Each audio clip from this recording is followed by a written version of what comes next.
एक अतिशय धक्कादायक बातमी समोर आली आहे। दारू पिऊन पत्नीला मारहाण का करतो म्हणून दोन भावात झालेल्या वादातून छोट्या भावानं मोठ्या भावाच्या डोक्यात लाकडी दांडक्यानं वार करून त्याचा खून केल्याची घटना घडलेली आहे।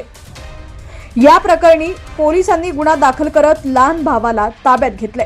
मात्र घटना सविस्तर पाहूयात। काय घडलं होतं त्याआधी तुम्ही HPN मराठी न्यूज चॅनल पहिल्यांदाच पाहत असाल आणि अजूनही चॅनलला सबस्क्राइब केलं नसेल तर नक्की सबस्क्राइब करा, जेणेकरून आमचे अपडेट्स लवकरात लवकर तुमच्यापर्यंत पोहोचतील। छत्रपती संभाजीनगर जिल्ह्यातील कुंभेफळ इथं शुक्रवारी रोजी दुपारी हा प्रकार घडलाय। सुनील भाऊसाहेब पवार वय 34 असं मैताचं नाव आहे, तर राजू उर्फ नंदकुमार पवार असं आरोपी लहान भावाचं नाव आहे। मयत सुनील पवार हा आपल्या पत्नीसह राहत होता।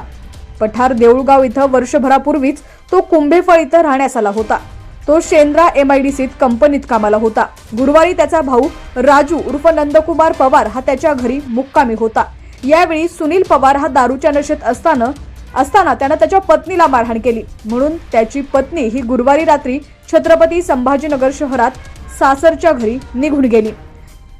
या घटनेनंतर दोन्ही भाऊ एकटेच घरात होते। यावेळी त्यांच्यात दारू पिण्यावरून वाद झाला। या वादातून राजू यानं लाकडी दांडक्यानं सुनीलला मारहाण करण्यास सुरुवात केली। यात डोक्यात जबर घाव बसल्यानं सुनीलचा जागीच मृत्यू झाला। तर करमाड पोलिसांना शुक्रवारी 13 तारखेला सकाळी याबाबत गुन्हा दाखल करत आरोपी राजू उर्फ नंदकुमार पवार याला पोलिसांनी ताब्यात घेतलंय। पुढील तपास पोलीस करतायत। मात्र या घटनेनं संपूर्ण परिसरात मोठ्या भावासाठी हळहळ व्यक्त करण्यात येते।